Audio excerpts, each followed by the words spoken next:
यरियो शहरमा जकै नौ भएको कर उठाउने मानिस थियो। भिडको कारण उसले यीशुलाई देख्न सकेन र रुखमा चढेर उहाँलाई हेर्न थाल्यो। ए जक्कै छिटो लिएर आऊ, आज मलाई तिम्रो घरमा बस्नु परेको छ। मेरो घरमा? यस्तो पापीको घरमा को जान्छ? जक्कैले यीशुलाई कसरी चिन्यो?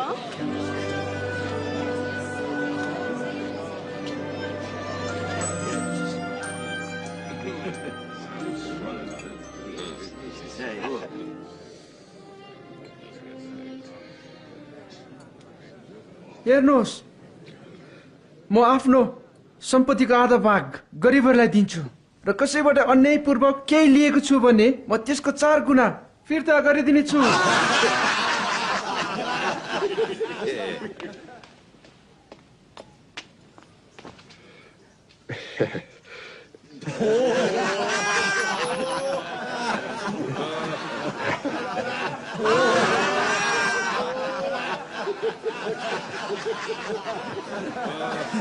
मलाई विश्वास लागेन एउटा कर उठाउनेले कर फिर्ता दिइरहेको छ। असम्भव।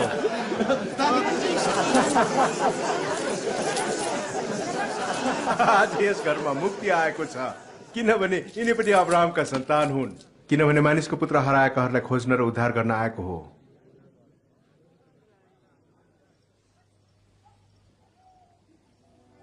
हेर, हामीहरू यरुशलेमतिर जाँदैछौँ।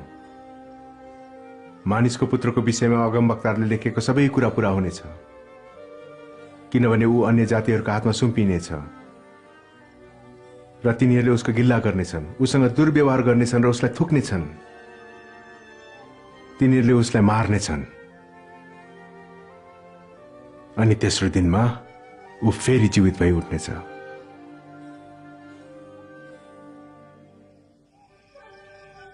मानिसहरूको पापको निम्ति मारिनुपर्छ भन्ने जानेर पनि यीशु यरुशलेमतिर लाग्नुभयो। उहाँको आगमनले धेरैजना रमाउँदै परमेश्वरको प्रशंसा साथ उहाँलाई उनीहरूको राजा भनी घोषणा गरे।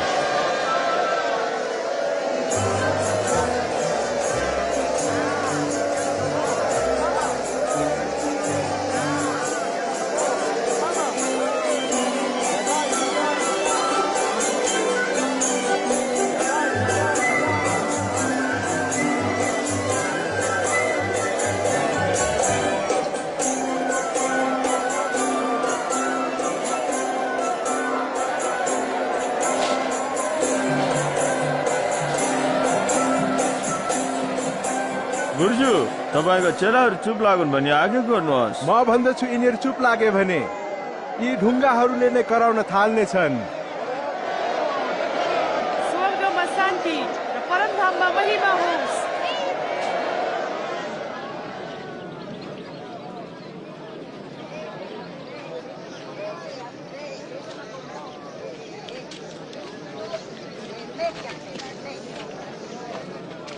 यीशु यरुशलेमको नजिक आइपुग्नुभयो र सहरलाई देखेर उहाँ त्यसको निम्ति रुनुभयो र भन्नुभयो,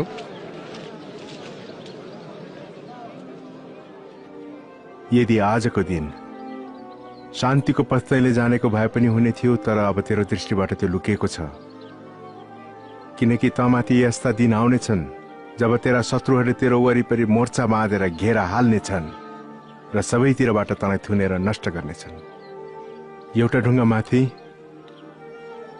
अर्को ढुङ्गा पनि यहाँ छोडिने छैन, किनकि तैँले परमेश्वरको कृपा दृष्टिको समयलाई चिन्न सकिनस्।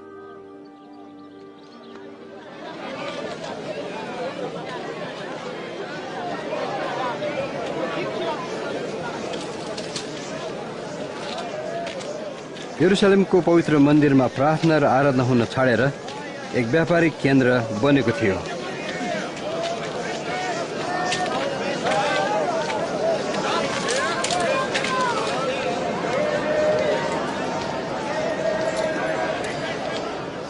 पाँच, 6, 7, 8, 9, 10, 11, 12, 13, 14, 15, 16, 17, 18, 19, 20, 21, 22, 23, 24, 25।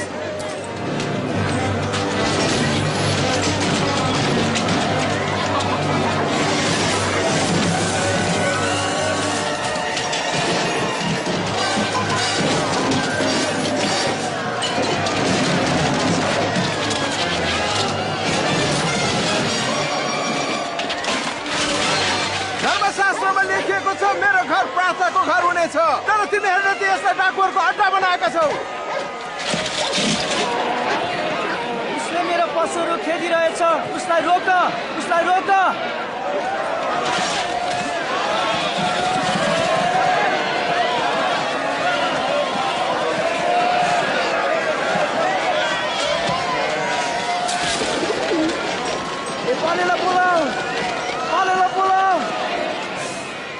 मानिसहरूले यीशुलाई राजा भनी घोषणा गरेका कति राजनैतिक र धार्मिक अगुवाहरू उहाँको विरुद्धमा खडा भए।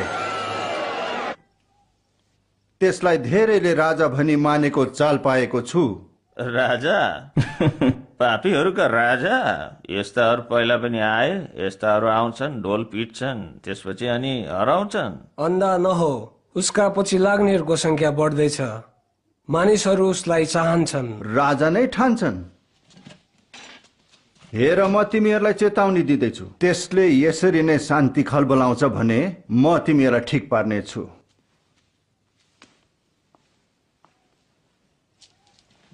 सायद उसले ठिकै भन्दैछ। गालिलीलाई सामना गर्ने समय यही हो। जसै उहाँले जोडतोडसँग शास्त्रीहरू र फरिसीहरूको कप्टीपनालाई देखाइदिए, त्यसरी नै उहाँलाई पछ्याउने यहुदीहरूको संख्या बढ्दै गयो।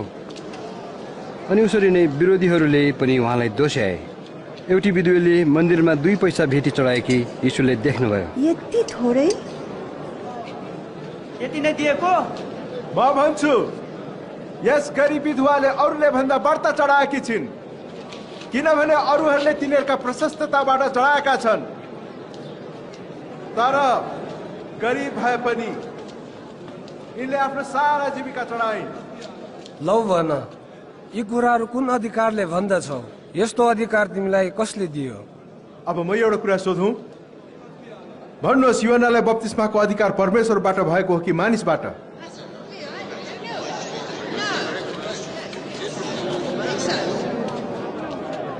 अब हामीले के भनौँ? परमेश्वरबाट भनौँ भने उसले सोध्नेछन्, तब किन विश्वास गरेनौ? मानिसहरूबाट भनौँ भने सबैले हामीलाई ढुङ्गाले हाल्नेछन्। तिनीहरू सबै योनालाई अगमवक्ता भन्दछन्। हामी जान्दैनौ ऊ कहाँबाट आएको हो। त्यसो भए म पनि कुन अधिकारले यी काम गर्दछु तिमीहरूलाई भन्दिन।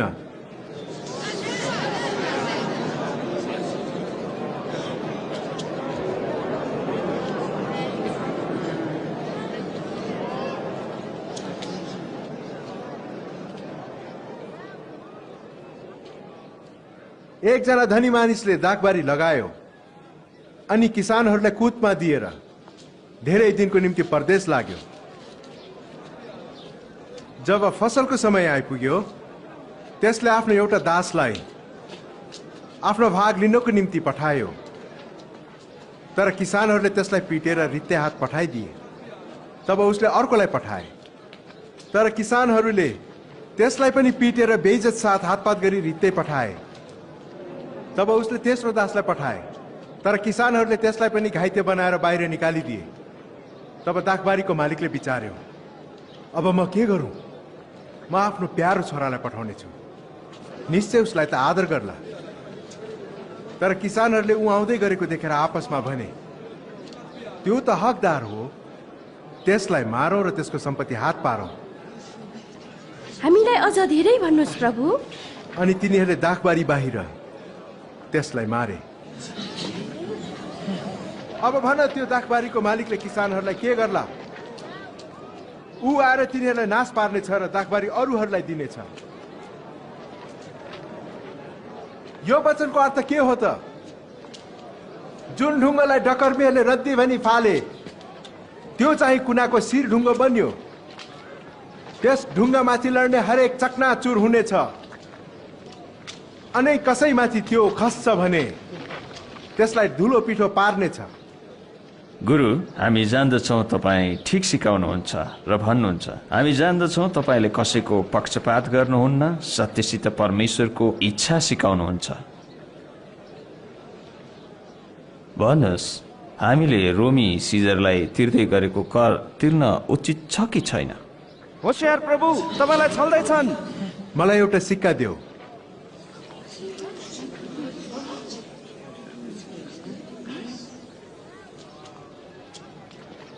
यसमा कसको छाप लगाइएको छ?